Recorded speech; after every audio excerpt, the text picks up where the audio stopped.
Hey everyone, I know this time of the month is usually reserved for haul videos. Unfortunately, January has been a very slow month and I only got one game this month, so we're going to save that for next month. Now, what are we gonna do for this video? I thought it'd be fun to pull out a couple of games from my collection and take a look at game manuals because I feel like game manuals are very much going away. I mean, it's more and more difficult to even find physical copies of games, much less the game manuals of them. Like, I think about 80% of gamers don't even really care about game manuals, so it just ended up being extra cost to the production of the actual physical cartridge. So now they kind of act as more special incentive to buy the collector's editions and the special physical limited run games, and just act more as special little goodies for buying those games. But I just thought it'd be fun to go through all the generations and see what game manuals looked like back in the day and how they do things now. And hopefully I can convey some kind of appreciation for these things that almost nobody cares about anymore. So let's go take a look. So let's take a look at a couple of games that are more my generation and see what the game manuals in them involve. This is one of my favorite Xbox 360 games, Borderlands 2. And inside, we can still see that this generation had an okay amount of game manual, okay amount of information, but really it's not that much. We're looking at maybe 3 or 4 different pages. It's not a ton. It still adds a little bit of information, but one of the reasons why game manuals just aren't that popular anymore is all this information is conveyed within the game, and older games didn't really have that convenience. So as time went on, game manuals became less and less crucial to find out information about the game, because I guess we just didn't have the memory or the storage to show off this external information. We only had the space for the game itself, and you had to read about it from external sources. So really not too much in the Xbox 360 generation, at least for Borderlands 2. This is actually my little brother's game, Sonic Mega Collection. It feels pretty hefty, and just looking at the game manual, it is significantly more than Borderlands 2. You can see there's a ton of different pages here. Obviously you have the controls just like in Borderlands 2, but we have a little more illustration here, some more interesting things to look at, how to navigate through the menus. Here's a little illustration of Tails and a Sega. Lots of, like, even just artwork about each of the Sonic games, like Sonic 1, Sonic 2, Sonic 3. So just a ton of different stuff here, a lot of fan service that probably everyone just looks at maybe even once, maybe not at all, and just puts in the case to look at the game. And, you know, just one of the reasons why game manuals have gone away is not a lot of people look at this, or maybe they only look at it once. So, you know, I just thought it'd be fun to have a little bit of more appreciation for the game manuals, take some time to appreciate them. This is The Legend of Zelda: The Wind Waker. Just like in Sonic, lots of illustrations here, lots of information about how to play the game, even little screenshots of the game itself, even just little tips here, like come to my place and I'll pass on a very special sword technique. So even some tips and tricks. And these were pretty fun because it was like, as you are riding home after buying the game, you could just sit in the back seat and look at the game manual and just get really hyped for when you finally get to go home and try out the game. It was almost like a little preview for what's to come. Little clues for your quest. So let's look at some other games around this time. This is one of my favorite game manuals. It's my copy of Jak and Daxter. And if you open it up, you'll see that it's almost folded up like a map. And it's got this little message here like, Jak, my boy, I hope this comes handy on your quest. Good luck, your uncle. And instead of a game manual, it folds out like a giant poster. You don't see a lot of this stuff nowadays. It's just like a giant map right here of the whole island of Jak and Daxter. How cool is that? I wish more games came with this kind of stuff. And here at the bottom are collectibles, little features in the game. And if you flip this over, there's some advertisements for like Sly Cooper, even a poster that you can cut out right here and hang up in your wall if you want. Now, if you want to go back even further, this belonged to my wife's family, and I got to inherit it through marriage, and it is a actual Sega Genesis Animaniacs game.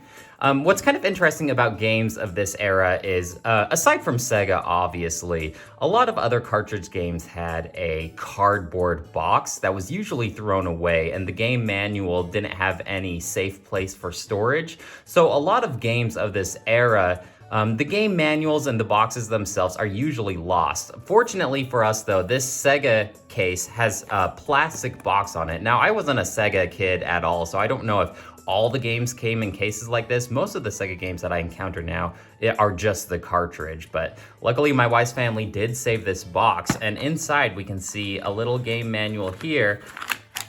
And it's still pretty thick, about, well, not as thick as some of the other GameCube games that we looked at, but still some interesting things. A little thank you note of purchasing the game from Konami. I had no idea Konami developed this. A lot of these game manuals back in the day had like the plot line and the lore of the game, because that stuff, like I said, it wasn't revealed in the game itself. You had to get the lore from the manual. A little introduction to the Animaniacs. Obviously, like how to boot up the system. There's not a whole lot of fan art in this one, but it's still pretty fun, I think. Basic controls. Oh, you even got like a supporting cast of like all these side characters in the Animaniacs. So let's go way into the future. Now, this is kind of a unique case of the Wii U generation. Around this time, we just stopped doing game manuals really, but as a special included pack-in, this is really the only way that you get game manuals like this nowadays, are special games that have this to really encourage purchase of the game. So this comes with an idea book, and while it doesn't necessarily count as a game manual, I would say, it's still just a nice little goodie that you can check out. If we look at the case itself, this is usually what you would find in these cases for this generation and future ones, but it's just like little legal information, like make sure that you aren't susceptible to seizures before you play this game, just stuff like that. But you know, sometimes you get little goodies like here, just some artwork and little ideas on some designs that you can make from Super Mario Maker. Fun stuff, and it's just simplistic, but it is very professionally made. Like I said, this is more the exception than the rule, but just a ton of different stuff you can look at, and it's just a fun little pack-in that I thought I'd include here in my Game Manual Appreciation Day. Now, if you look at the Nintendo DS era, these weren't too over the top. They were actually pretty simplistic. This is just a copy of Mega Man Zero Collection. And inside, it's still something, but you get a lot of this legal information that we're going to see a lot of, actually. And actually, looking at this one, it doesn't seem like anything, just a bunch of legal information. So I was wrong. I thought Nintendo DS games actually had a decent game manual in them. And maybe, you know, each game is going to be different, but as far as this Mega Man Zero collection, I'm pretty disappointed because I thought it'd be more like the Sonic collection with a ton of fan art and appreciation, but I guess not, I was wrong. A little bit after the GameCube generation, we have the PS3. This is a copy of God of War 3.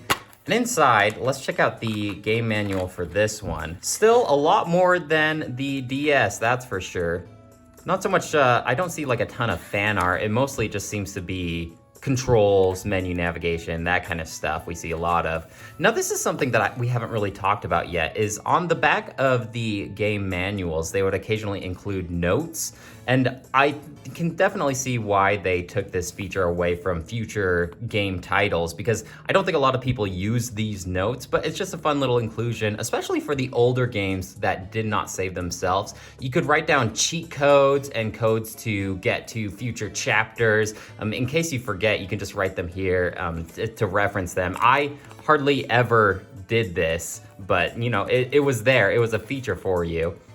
And then some advertisements for like a God of War Red controller if you want. Different advertisements for different God of War games. So that's another thing that was included in game manuals was obviously we had like the Nintendo Power advertisement and then just little advertisements for other games as well. So let's bounce to current generation. Like I said, Most of these game manuals are just little bonus inclusions to get you to spend extra money for the physical cartridge, and especially for games like Limited Run. You usually can count on some kind of physical goodie included in this case. Sometimes it's like stickers, but oftentimes it is a little game manual. And this one is actually kind of bare bones, but at least it is something for a Nintendo Switch game. So this one just comes with all of the Limited Run games, a special card. And this is just the little booklet that is included. I think my copy of Hades also has a little booklet like this, but little tips, little character introductions here. Not too much, but it's something. And a little thank you note from the developer, just a nice little touch. On this same vein, another indie game that has a little bonus game manual included in it would be Shovel Knight. So this is my copy of Shovel Knight for the 3DS. As you can see, my dog actually got to this one. Now this wasn't Ziggy, this was my previous dog. So you can see little traces of him. And inside we have the game manual. This one actually feels significantly thicker compared to something like Bug Fables, or especially more than Mega Man Zero Collection, but lots of fun fan art here. Shovel Knight is one of my favorite games, so I actually think I might double dip or triple dip because I have the digital copy and get this for the Nintendo Switch. I'm curious to see if the Switch version has a game manual as in-depth as this one for the 3DS. So lots of little illustrations on how to like do the shovel bounce, things like that. Even just fun little things from the NPCs, like little tips and tricks. And even just here, you can see like all of these different character illustrations for all of the different knights. Just makes me appreciate Shovel Knight all the more. Something a little newer, we looked at a PS2 game, we looked at a PS3, and now a PS4. And this is just an example of what you are usually going to see.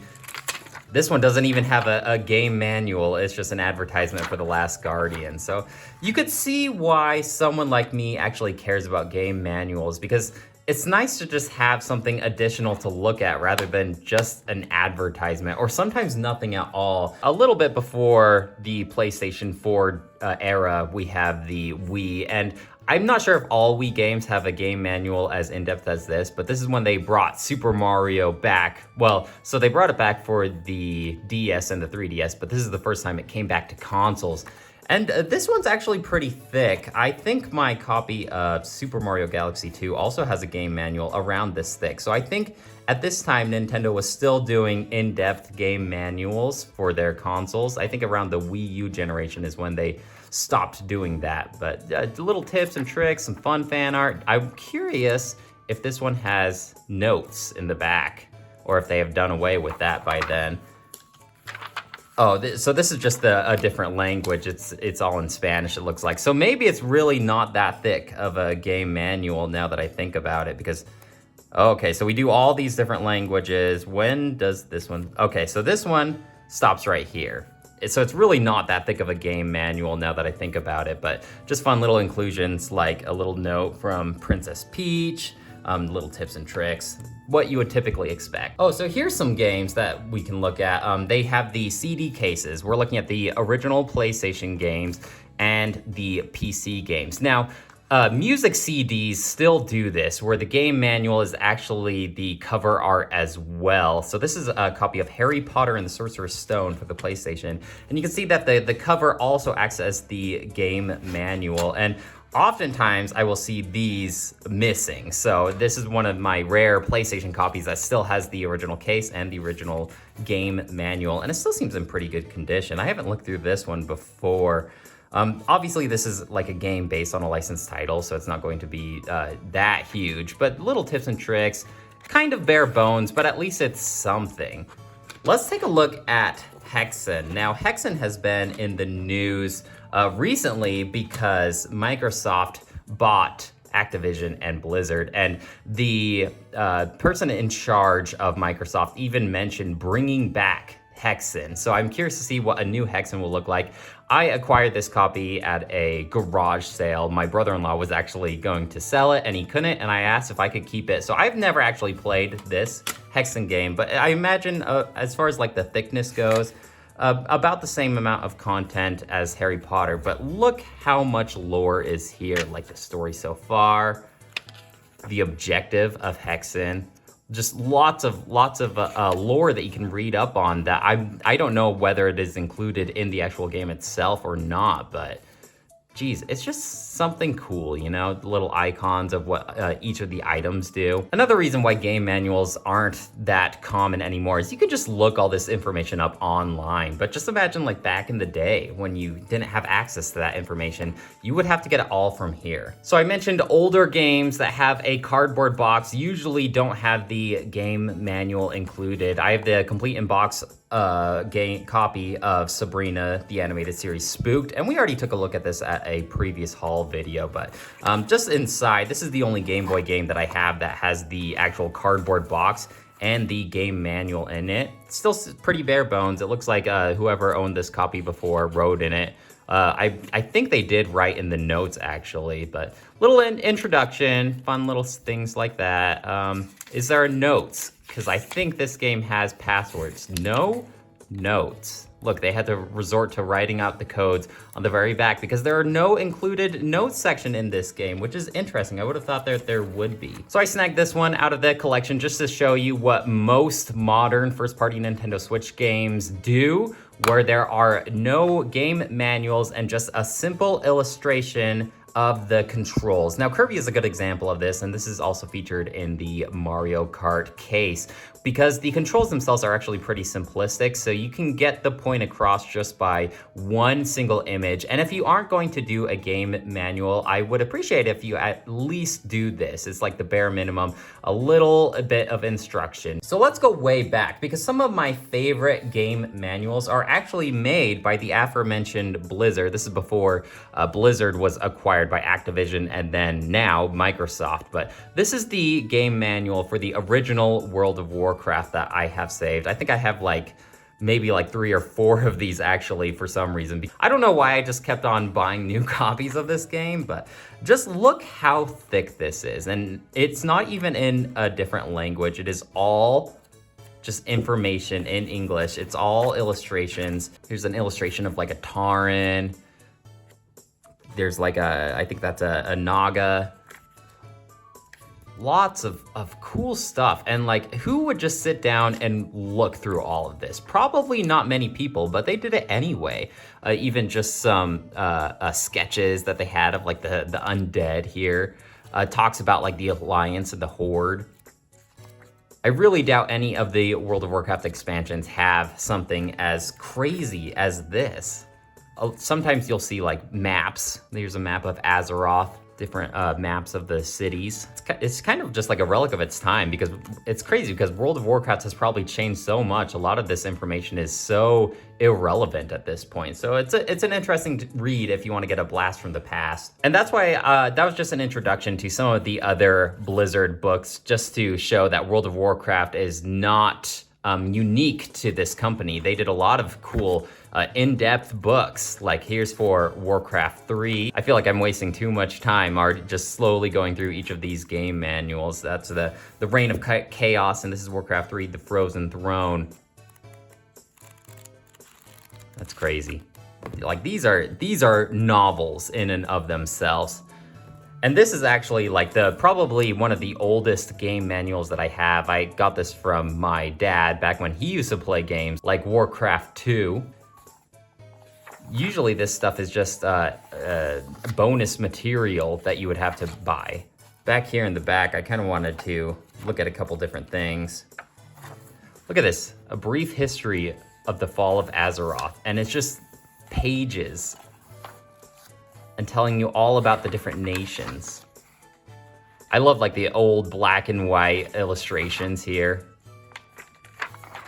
And here are like the actual icons in the game, so you can just see like the pixely graphics of them, what they look like in game themselves. Cool illustrations. It's almost like it reminds me of Dungeons and Dragons, like an old Dungeons and Dragons manual with this kind of medieval fantasy art to it.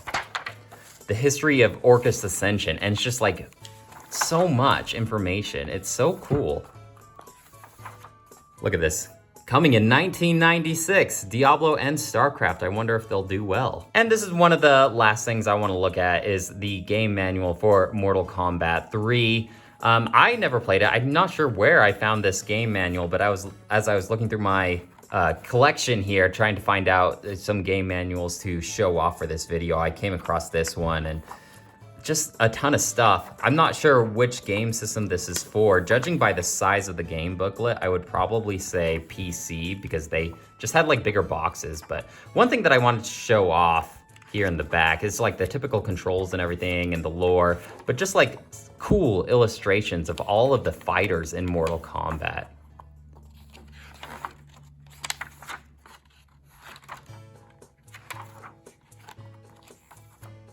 Well, thanks for looking through all of these game manuals with me. I have a ton of other video games and goodies to look through if we ever come across another month like this where I don't have any new products to show off in a haul video. So don't worry, I'll always have something to show at the end of the month. That's it for me though. Let me know if you have any questions or comments about any of the game manuals that you saw in this video, and I'd love to hear what you have to say.